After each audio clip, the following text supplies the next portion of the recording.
Это итоговый выпуск новостей. Расскажем о главных событиях за сегодня. С вами Василий Радченко. Смотрите в программе.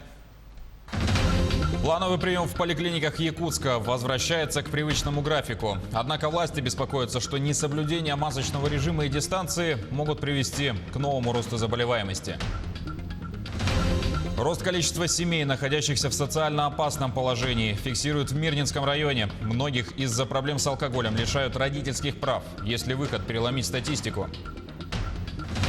Более 3000 ребят в этом году стали выпускниками вузов Якутии. Сегодня с ними в режиме видеоконференц-связи пообщался глава региона. –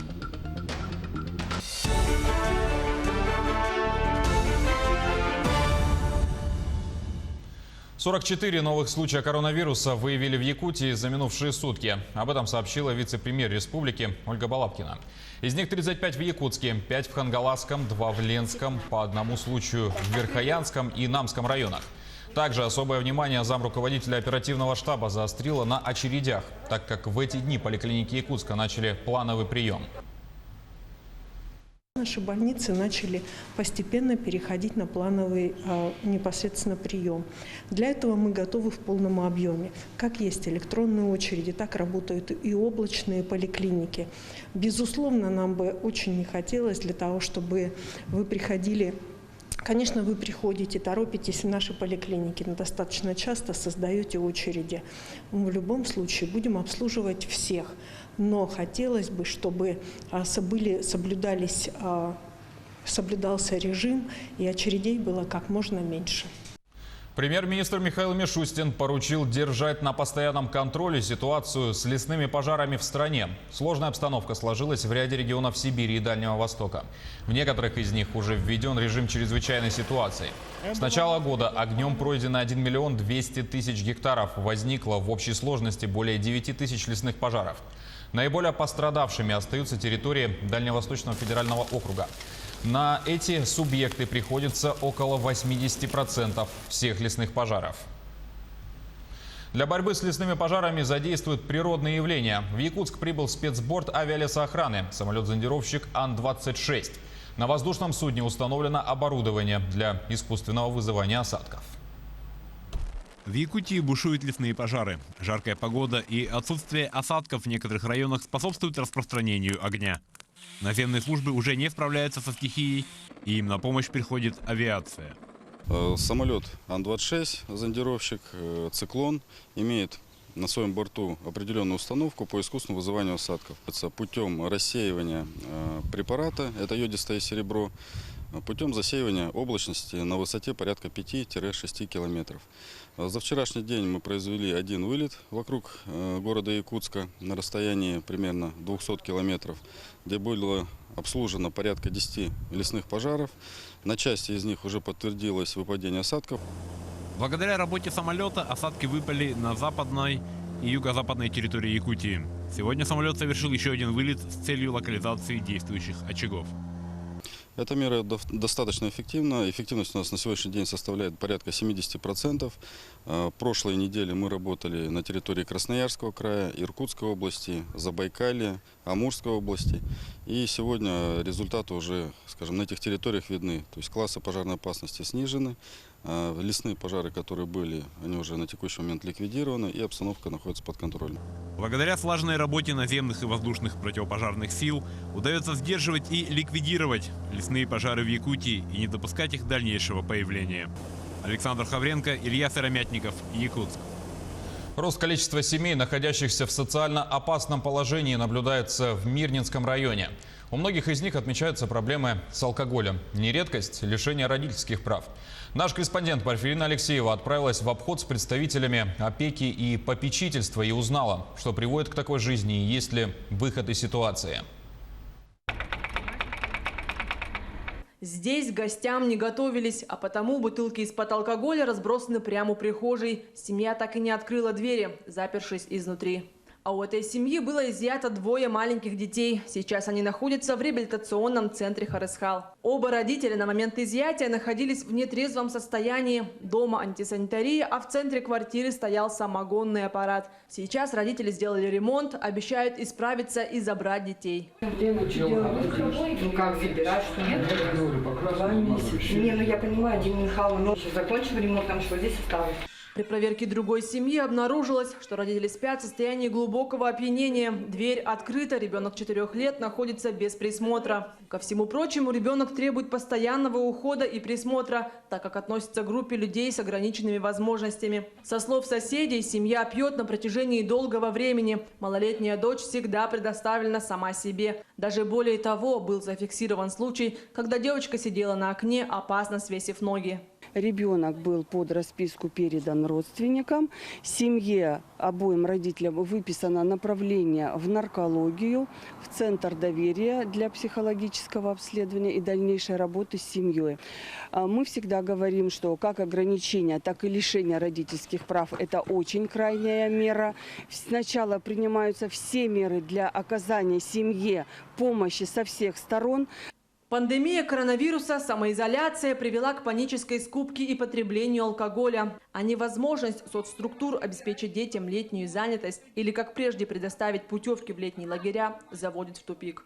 То есть граждане у нас сидят дома, по сути, ничем не заняты. И, конечно, мы очень сильно переживаем. И, конечно, сейчас какой-то летнем отдыхе, то есть все у нас в дистанционном формате, все это знают. Честно говоря, вот я не знаю, может быть, я очень прям переживательный человек, и я прям нервничаю от того, что мы ничем. Вот сейчас такая ситуация, что мы, по сути, мы не знаем, чем дети, да, в основном заняты. Где-то еще требуется какая-то помощь и поддержка. То есть о многих мы еще не знаем просто. Однако специалисты по делам несовершеннолетних ситуацию расценивают двояко. Рост неблагополучных семей, возможно, связан с качественным выявлением. Всех граждан, ставших свидетелями о ненадлежащем исполнении родительских обязанностей, просят незамедлительно обращаться в полицию. Марферина Алексеева, Артем Алексеев, Мирный. В одном из дворов 203-го микрорайона в Якутске появился фонтан. Одновременно он и порадовал жителей своим видом и красотой, и расстроил. Дело в том, что наслаждаться видом местной достопримечательности захотели не только жители 203-го, но и других районов Якутска. Более того, есть уже первые случаи вандализма. Обо всем и по порядку. Александр Хавренко. Фонтан на 203-м с недавних пор стал местной достопримечательностью. Погулять сюда приходят жители не только близлежащих домов, но и со всего микрорайона. У меня у самого есть ребенок, я гуляю с ним каждый день. И здесь совершенно царит прекрасная атмосфера, когда родители с детьми гуляют, бабушки с детьми. И никогда не было никаких пьяных, по-моему, днем, по крайней мере, точно. Однако фонтан привлек внимание и нетрезвых компаний, которые шумят, ругаются, мусорят, что, конечно же, местным жителям не нравится. Первые дни, когда здесь она работала ночью, тут собиралось много пьяной толпы, наверное, из пляжа выходили, маты, крики, ор, ну, реально мешали людям спать, например. В принципе, фонтан по себе не сильно шумит, как бы, в вечернее время она и с подсветкой, и красиво как бы смотрится. А были недовольны того, что именно вот из-за того, что ночью работает фонтан. Управляющая компания предложила жильцам выход из сложившейся ситуации. Режим работы фонтана сейчас установлен с 9 утра до 9 вечера. И параллельно по регулировке режима фонтана мы сейчас проводим опрос среди жителей двора. Это 15, 16, 17, 18 дома, где мы находимся. Для того, чтобы как-то его скорректировать. То есть как жители захотят корректировку времени, в таком режиме он и будет работать. Фонтан – прекрасное место для отдыха, и неудивительно, что он притягивает к себе столько людей. Но все же стоит помнить, что вокруг стоят дома, к жильцам которых относиться нужно с пониманием и уважением. Александр Хавренко, Георгий Григорьев, Якутск. Более 3000 ребят в этом году стали выпускниками высших учебных заведений Якутии. Сегодня с ними в режиме видеоконференц-связи пообщался глава региона. В мероприятии также участие приняли министр образования и науки Михаил Сивцев и выпускники Арктического института культуры и искусства. В своем обращении Айсен Николаев отметил, что этот учебный год завершился в непростых условиях пандемии. Тем не менее, удалось показать высокий профессионализм преподавателей учебных заведений региона. Затронули и тему актуальных профессий, в том числе в медицинском направлении. Министр образования сообщил, что 70% выпускников этого года останутся работать в столице республики. В свою очередь, глава Якутии сказал, что развитие региона зависит не только от города Якутска, но и всех районов.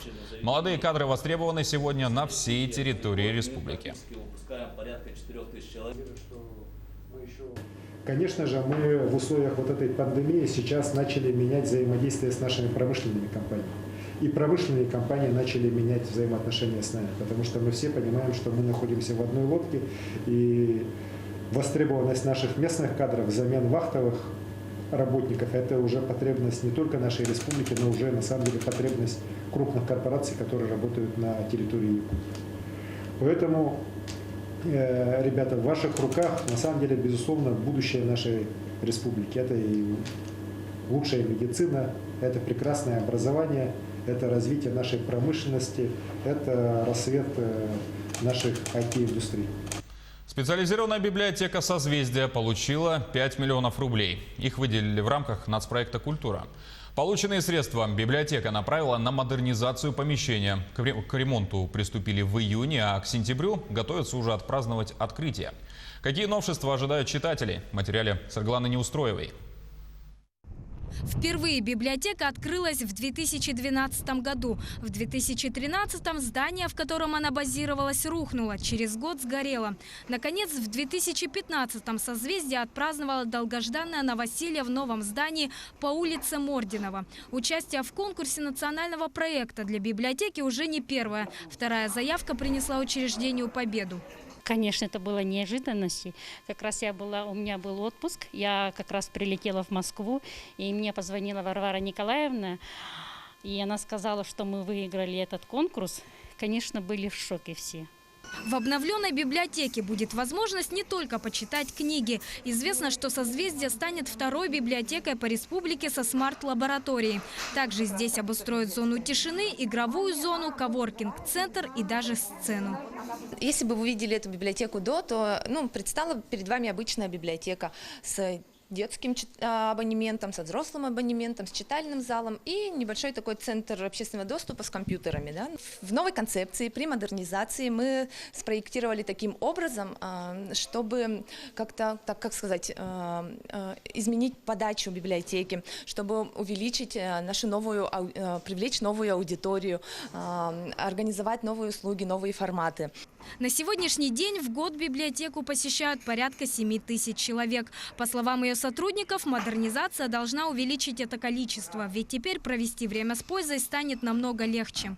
Данная библиотека позиционирует себя такой плюристичной библиотекой, которая, продвигает идеи толерантности, очень тесно работает с национальными общинами, которые есть в нашем городском округе. Вообще Гагаринский округ себя позиционирует как многонациональный такой округ, да, и благодаря модернизации эта работа выйдет на новый уровень. Всего в рамках нацпроекта «Культура», предложенного президентом России Владимиром Путиным, до 2024 года планируется переоснастить 660 муниципальных библиотек по модельному стандарту. На сегодняшний день в Якутии победителем конкурса нацпроекта стали 3 библиотеки – в Якутске, Нерюнгри и Тикси. Светлана Неустроева, Илья Сыромятников, Якутск. На этом программа подошла к концу. Спасибо за внимание и всего вам доброго.